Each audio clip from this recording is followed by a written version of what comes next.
vous rappelle que cette assemblée est filmée et fait l'objet d'une retransmission par Internet. Ainsi, les débats qui s'y tiendront ont un caractère public. Nous avons été saisis d'une demande d'intervention de l'intersyndicale CFDT-CGT Sud à propos du plan social.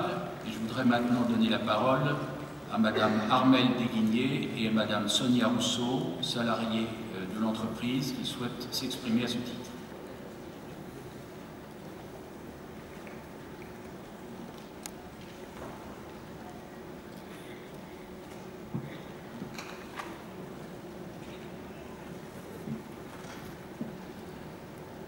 Messieurs, bonjour. Monsieur le Président, merci.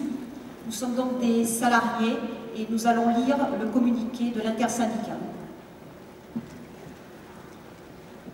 Nous avons tenu à être présents aujourd'hui pour rappeler que derrière les résultats financiers, il y a des femmes et des hommes qui aspirent à vivre de leur travail, qui aspirent à maintenir une éthique et un engagement fort dans la santé à travers nos métiers. Depuis le 5 juillet 2012, jour de l'annonce d'un vaste plan de restructuration dans l'ensemble du groupe, les salariés, fortement inquiets pour leur avenir, n'ont eu de cesse de se mobiliser. Ils refusent ces plans qui visent à diminuer les emplois et à supprimer des activités indispensables, tant pour la santé que pour l'avenir du groupe.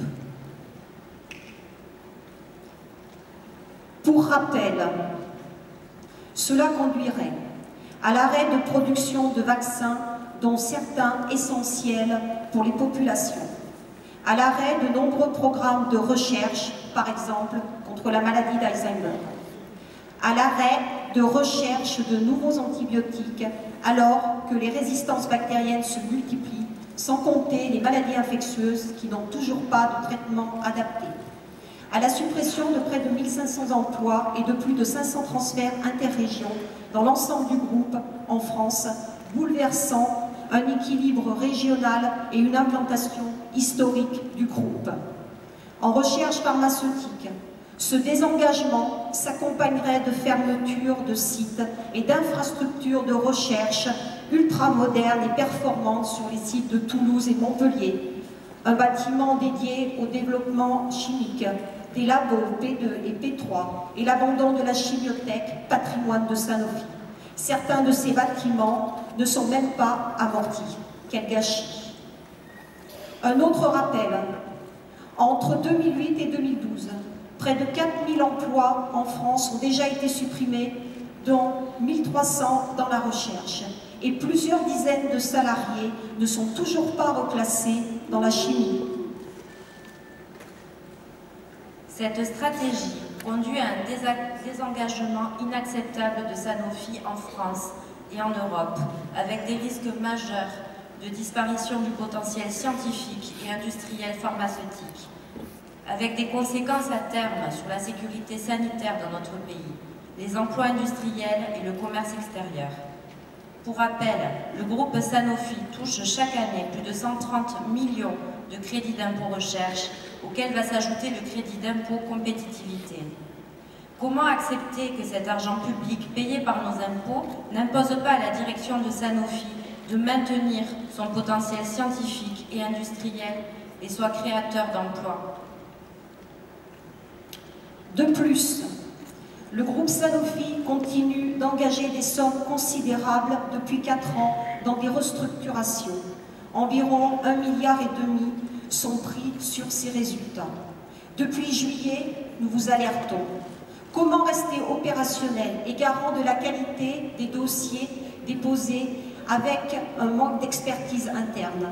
Comment rester opérationnel et garant de la stratégie de la R&D quand la direction fait porter ses choix essentiellement sur les projets externes au détriment du savoir-faire interne?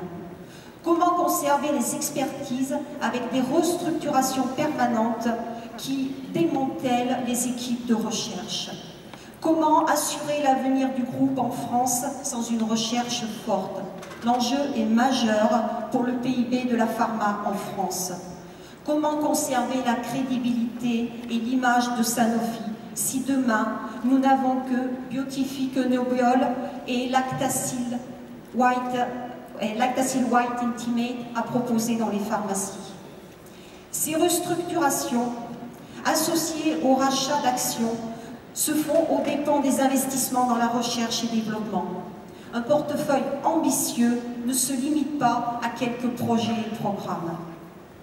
Messieurs les dirigeants, mesdames et messieurs les actionnaires, sans les chercheurs de Toulouse qui ont découvert le Plavix, ceux de Montpellier qui ont découvert la Provelle, ceux d'Armentis qui ont découvert le Monodox ou le Taxotere et tant d'autres médicaments, sans les salariés de la chimie, de la production, de la distribution, des fonctions support, des opérations commerciales qui permettent la distribution.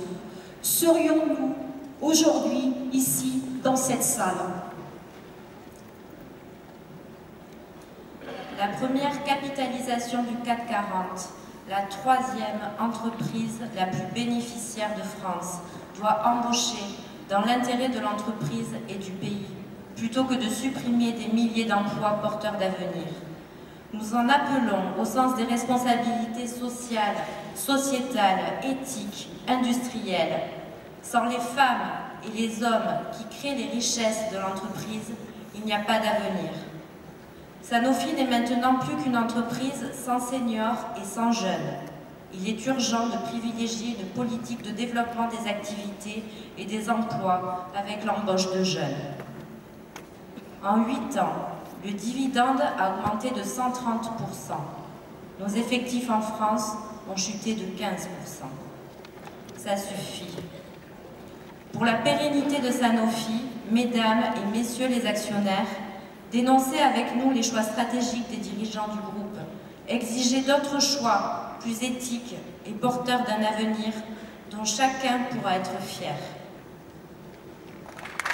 Nous sommes venus le dire avec force et détermination, à nouveau, aujourd'hui, avec la volonté d'être entendus.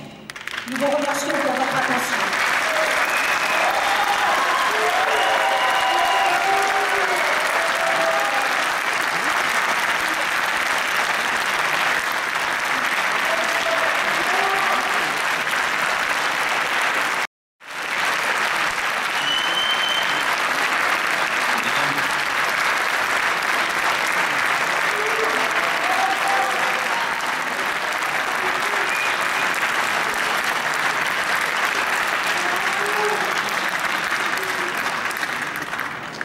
Mesdames et messieurs, l'intervention qui vient d'avoir lieu soulève beaucoup de questions.